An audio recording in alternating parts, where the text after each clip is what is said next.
Please welcome our next speaker to the TEDxBayArea stage.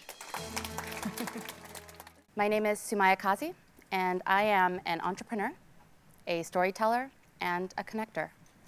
I started my first company at the age of 23, accidentally, and started my second company 2 years ago at the age of 28. However, when I started both companies, I never really went into it thinking about being a female entrepreneur or being a woman entrepreneur. I knew that I was frustrated with problems in the world, and I thought that if I wasn't the one working on those particular problems, then who would be? And that's really how I got started. It's that simple. But more recently, I started thinking about, well, who are the people, who are the women that actually allowed us to do what we're able to do today, to allow us to start, build, and grow our businesses? Sure, we hear about wonderful, extraordinary women, women like Oprah and women like Martha Stewart have really, done amazing things in their lifetimes. But it made me think, who are the first women in entrepreneurship, and why don't we ever hear about those stories? These are the women that have paved the way, have been generations ahead of their peers, and have really shown success despite great obstacles. Why don't we hear stories about Cleopatra? Yeah, sure, we know about Cleopatra, and we hear about her, but we talk about her in terms of beauty. We never talk about her in terms of business and intelligence. We actually have Cleopatra to thank for building the world's first spa. So she was born in 69 BC, and at the age of 30, she traveled from Egypt to the Dead Sea because she heard about the magical properties of the water. And she actually created the world's first spa, as well as creating products, beauty products, that she then took back to Egypt and the surrounding areas. Now, while we don't know too much about Cleopatra in business, what we can learn from Cleopatra is that, you can travel far distances to get what you need in order to achieve. Why don't we hear stories about Eliza Lucas? Eliza Lucas was born in 1722. And what's remarkable about her is that at the age of 16, she actually inherited 3 plantations when her father had to travel to Antigua for the military. Now, at 16, she not only ran these plantations, but she also took care of her family. Now, she was determined to make sure that a crop of indigo could be built in South Carolina. And so after 3 years of unsuccessful attempts, she was able to make it finally happen. Now, what happens after that is now indigo, which we can thank her for helping us get the color blue in our jeans.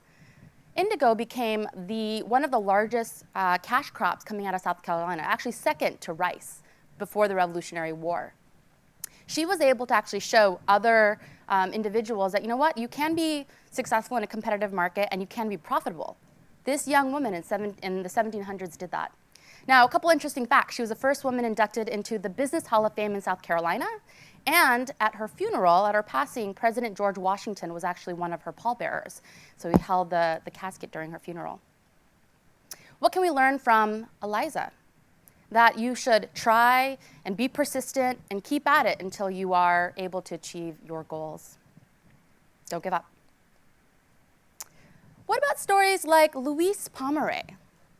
She was born in 1819, and she actually inherited the business after her husband passed away. So her husband started the Pomeroy House, and it was originally wood. It was a wood-oriented type of company, and she decided to take the company and focus on champagne production. Very different switch. And what she did when she owned and she took over this business is she bought 120 limestone and limestone pits that were 12 miles underground and created temperatured cellars where it was hosting 20 million bottles of champagne at that time. She was definitely known as a powerhouse. And because of the work that she did and the different types of strategies she did in terms of wine production or champagne production, other champagne houses followed her lead. And now Pomeroy is actually one of the top 10 champagne houses in the world. So what can we learn from Louisa? Think outside of the cellar. And by that I mean I meant to say think outside the box. What about Madame C.J. Walker? Fantastic story. So she was born in 1867, And her claim to fame was that, well, actually, even before that, she actually was born into a family. Her entire family, her older siblings, were all slaves. She was the first child in her family that was actually born free because of the Emancipation Proclamation.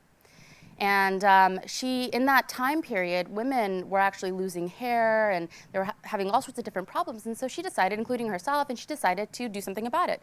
So she created a few products. She started selling it to her friends, went door to door, created a mail order business. And now we know her as one of America's first self-made millionaire. First self-made female millionaire that happens to be African American. Amazing story. And what can we learn from Madame C.J. Walker? If you can't find the solution, you should be the solution.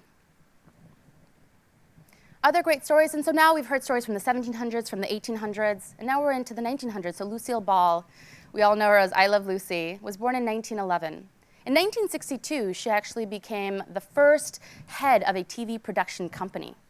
And several successful series, including I Love Lucy, but also this production company was known for doing a lot of really innovative and new things that even today's production companies still do, including live studio audiences, adjacent rooms, multiple cameras. That was all under Lucille Ball's direction. And so what we can learn from her is you can build a brand for yourself and you can get your name out there. Sandy Lerner, 1955 is when she was born, and Sandy is actually most notably known as one of the co-founders of Cisco. So now we're getting into companies that we should be familiar with. Cisco is a large Fortune 500 enterprise company. They employ over 60,000 employees, and she was actually has been recognized as one of the first female philanthropists that came out of the Silicon Valley boom. Now, what I love about her story, Sandy's story, is that after she left Cisco, she started another company. She was the founder of a company called Urban Decay, a very popular alternative cosmetics company that their slogan was, if pink makes you puke, you should come to us. But also, I think what was interesting about her is she's been an entrepreneur since she was 9. So she bought her first steer. 2 years later, she sold her steer and bought 2. And then every single year after that, she kept buying more steer. So by the time she got to college, she had a herd of 30 steer, and she used that money to actually get herself through college. So what you can learn from Sandy is that you can reinvent yourself as many times as you want. And then we have Sara Blakely. And Sara Blakely has a great, great story.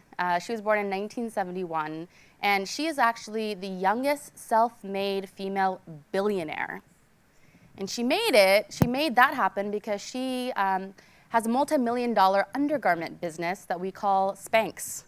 And I'm sure all of us women have grown to love. But her story started when she was a sales rep, and she was going door to door in Florida, and it was hot and humid, and she got really frustrated with pantyhose and the seams on the pantyhose, and she thought, you know what, I wish I could cut this off, but if you cut it off, then the pantyhose rolls up, and why isn't there pantyhose that doesn't have that problem? So she decided to go to manufacturing companies and say, hey, we need this. Nobody wanted to take her business. And finally, she convinced one company, and she never took outside investment and has built this multi-million-dollar franchise that she has today. So with Sara, what you need to know and learn is that you have to believe in yourself even if others don't. Layla Jinnah was born in 1983, and she's the founder of a company called Samasource. And Samasource is a social enterprise that helps women in impoverished areas around the world be successful in business, have digital work. But her story is great because she's actually able to inspire, educate, and give access to women that don't necessarily have as much access as we do. And so she's essentially inspiring a new generation of women entrepreneurs and women thought leaders and women in business from developing countries and places that we don't necessarily hear a lot of stories about women entrepreneurship and women in success. And we keep getting younger. And with Layla, you can learn that you can do good in business. Finally, we have Jessica Ma. And Jessica Ma is so young. She was born in the 90s, 1990 to be exact. But she's the founder of Indinero. And when she started her company at the age of 19, she was the youngest female to have raised venture capital funding from outside investors. And so what we're able to see with all of these women over time, and with Jessica Ma, you need to learn how to focus on what you have and not on what you don't have. So even though she's young, she's doing incredible things with her business. Now, these stories of women in entrepreneurship dating back from 69 BC to the 1700s, the 1800s, and even present-day modern entrepreneurs. What I'm fascinated by was the fact that I was surprised. How many of you guys were surprised with any of these stories? Okay, we shouldn't be surprised. That's the thing.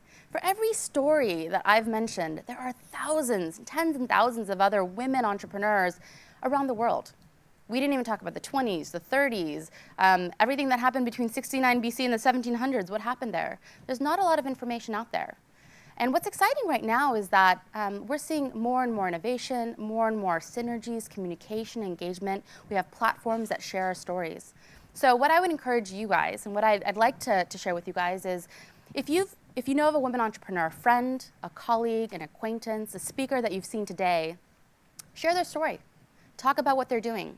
In hopes that you can inspire your community and reignite and ignite the entrepreneur within you and your network. Thank you.